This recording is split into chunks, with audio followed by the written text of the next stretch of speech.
Bonjour, dans cette capsule, nous allons parler de la puissance et de l'énergie électrique. Avant de commencer, faisons un petit rappel de ce qui est convenu en physique. En physique, il est convenu que de l'énergie, c'est de la puissance fois du temps écoulé. Et on appelle le temps écoulé delta T. Si j'isole la puissance, donc ici c'est la puissance, si j'isole cette puissance, bien, la puissance va être égale à de l'énergie sur du temps écoulé. Donc, à partir de ces deux constatations-là, nous allons regarder ce qui se passe du côté électrique. Pour l'évaluation de la puissance, nous allons supposer une source qui débite, disons, un courant de 5 ampères et qui a une tension électrique de 20 volts. Avec ces deux informations-là, pouvons-nous évaluer la puissance? Bon, j'ai l'ampère et j'ai le volt. Mais on se souviendra que l'ampère, c'est une unité dérivée. Un ampère, c'était aussi un coulomb par seconde. Donc, de dire que j'ai 5 ampères, c'est de dire que j'ai 5 coulombs par seconde. 20 volts aussi, le volt est une unité qui est dérivée. Elle vient d'autre chose. On l'avait déjà établi comme étant des joules par coulomb. Maintenant, si on multipliait justement notre tension électrique par notre courant électrique, qu'est-ce qu'on observerait? Eh bien, j'observerais la chose suivante. Numériquement, 5 fois 20, ça me donnerait 100.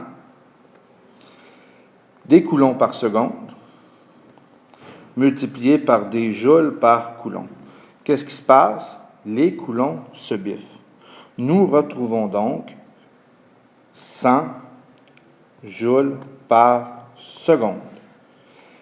Dans le tableau précédent, nous avions dit que la puissance, c'était de l'énergie par le temps écoulé. Est-ce que des joules, c'est de l'énergie?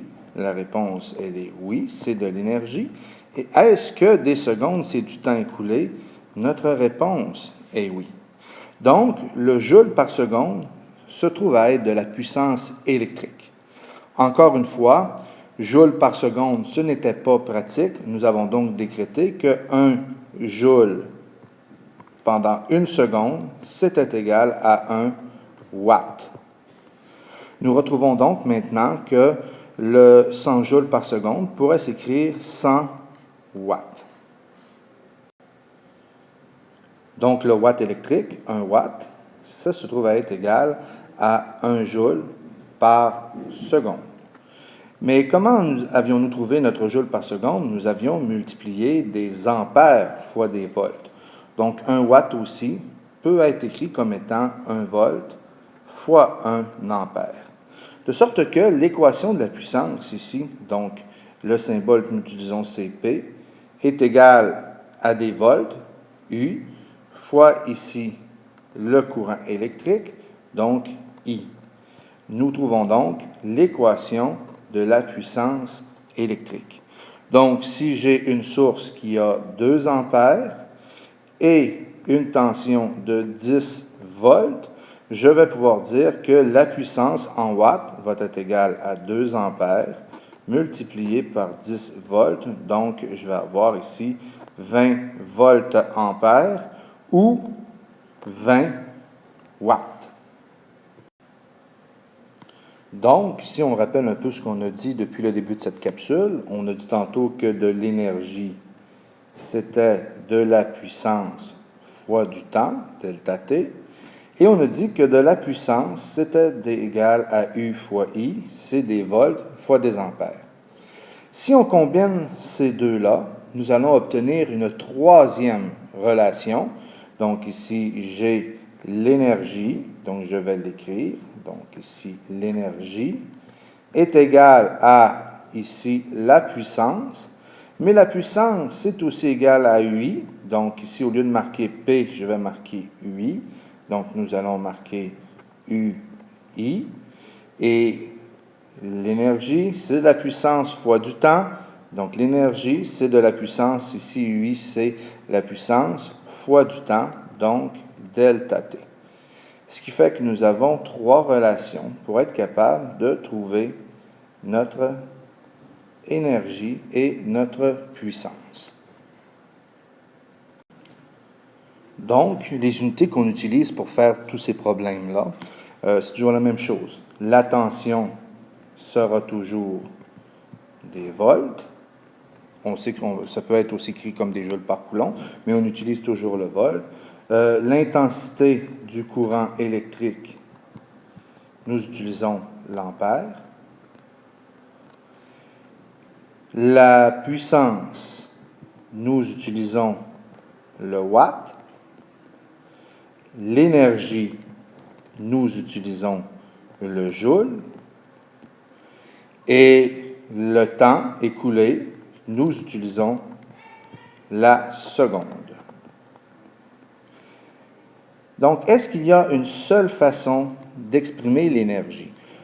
Dans le système international, on utilise le joule, mais existe-t-il une autre façon d'exprimer l'énergie électrique?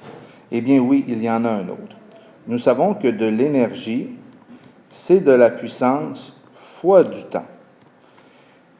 Est-ce qu'on connaît une autre façon de dire la puissance que le watt? Je pourrais dire le kilowatt.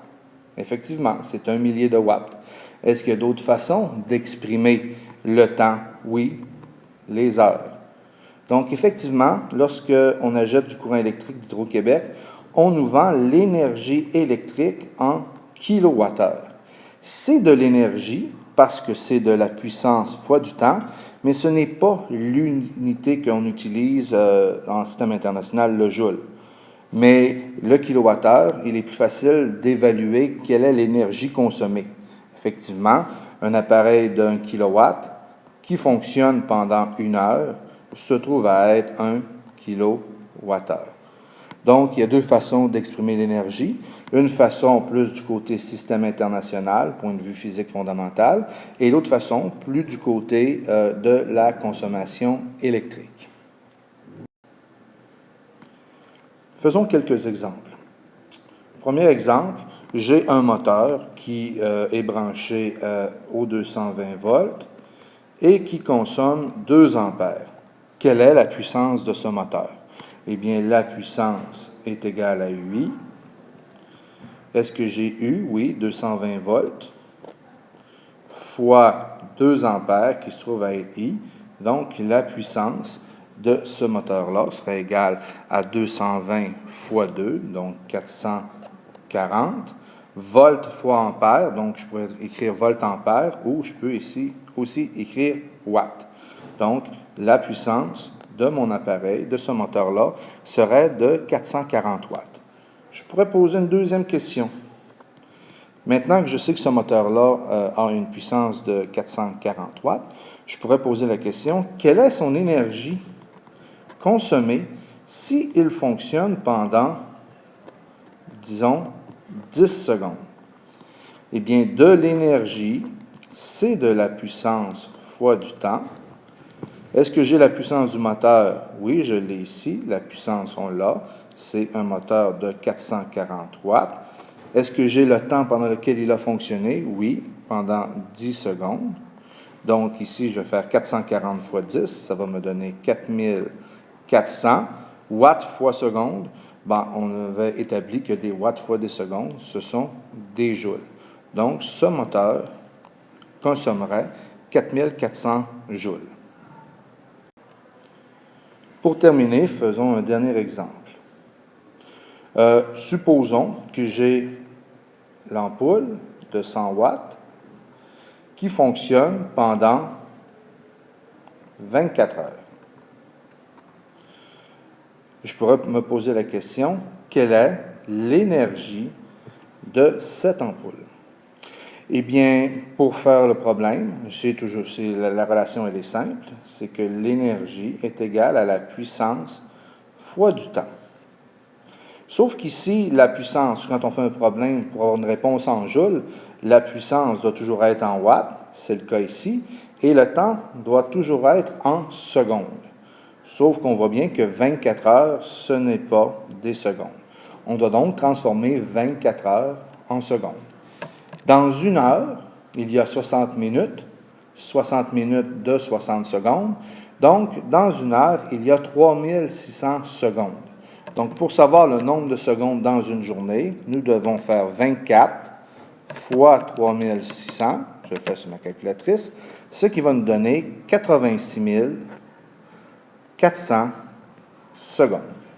Nous pouvons donc maintenant calculer quelle est l'énergie consommée par cette ampoule. Donc, l'énergie, c'est de la puissance, donc ici j'ai 100 watts, fois le temps, 86 400 secondes, ce qui va nous donner, donc si je le fais, je multiplie, ça va nous donner ici 8 640 000